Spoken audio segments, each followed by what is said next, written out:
You have nothing to do right now, genuinely nothing. And instead of relief, there's a knot in your stomach, a quiet, insistent pressure telling you this stillness is wrong. You're not tired from working too much. You're tired from the fact that even stopping feels like work. Something inside you treats rest like a debt you haven't earned yet. And that something has a name, but it's not what you'd expect. It doesn't announce itself loudly. It hums underneath everything. You finish a task and immediately scan for the next one. You sit down on a Sunday afternoon, and within minutes, you're mentally cataloging what you should be doing instead. You take a vacation and spend half of it feeling vaguely uneasy, like you left the stove on, except the stove is your entire sense of self-worth. This shapes more than your schedule. It shapes your identity. You start to believe you are what you produce. Your mood on any given day is directly tied to how much you accomplished. A productive day, and you feel worthy. An unproductive one, and something darker creeps in. Not sadness exactly, but a formless shame.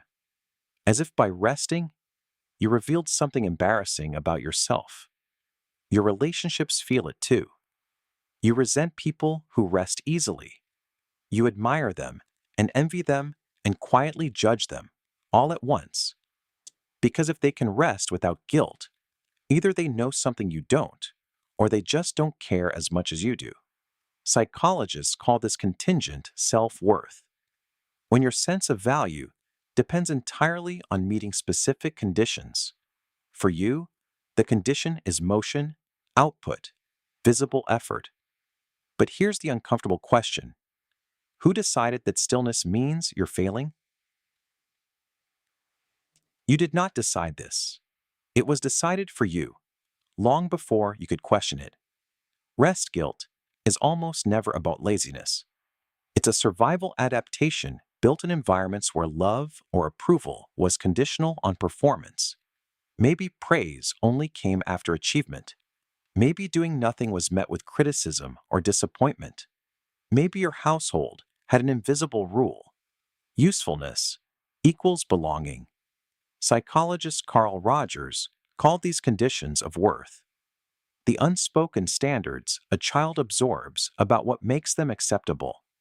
When those standards revolve around doing, the child learns that simply being is not enough.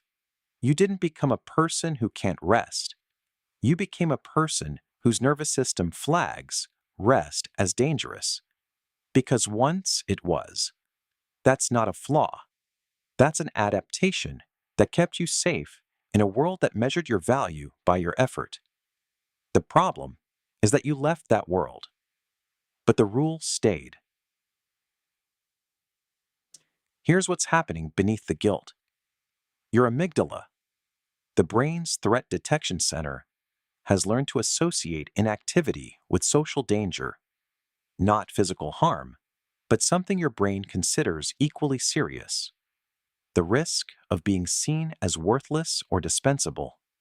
Researcher Jennifer Crocker found that people with performance-based self-worth show elevated cortisol, the stress hormone, during periods of rest. Your body is literally producing a stress response when nothing is happening. The guilt isn't imagined, it's biochemical. Here's the metaphor. Imagine your brain is a smoke detector. A well-calibrated one only goes off when there's real fire. Yours goes off every time you light a candle. Rest is the candle. There's no danger. But your alarm doesn't know that, because it was installed during a time when stillness actually threatened your place in the family, the classroom, the world. So every time you try to rest, the alarm sounds. And you obey it, not because it's right, but because it's loud. Silencing that alarm doesn't happen through force. It happens through gentle, repeated recalibration. Step 1. Rest before you've earned it. Your brain runs on an earned rest model. The belief that stillness is only permitted after enough output. Every time you obey this rule, you reinforce it.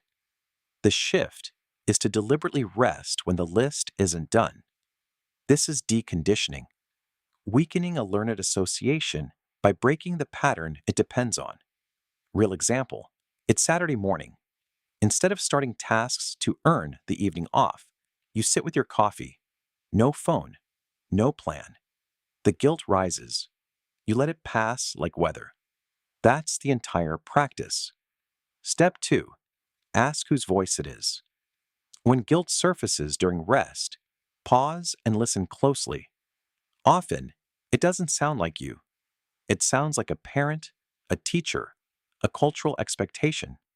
Psychologist Eric Byrne called this the internalized parent ego state, a mental recording that continues playing decades after the original authority figure stops speaking. Real example. You're lying on the couch midday. The voice says, "You're wasting your life." You pause. You recognize the tone. It's your mother's. You respond internally. That was her belief. I'm allowed to choose differently. This small act of separation is where freedom begins. Step 3. Treat rest as a biological function, not a reward. Neuroscientist Matthew Walker's research shows that rest isn't optional luxury. It's when your brain consolidates memory, regulates emotion, and repairs cognitive function. Without it, your actual productivity degrades. Your guilt says rest is the opposite of progress. The science says rest is the infrastructure beneath it. Real example. You take a 20-minute nap before a deadline. You wake up and solve in 10 minutes what took 2 hours before. That wasn't laziness. That was your brain doing its deepest work in silence. Here's the mental model. Your brain has a smoke detector that was miscalibrated early in life. It treats rest like fire. But rest isn't fire.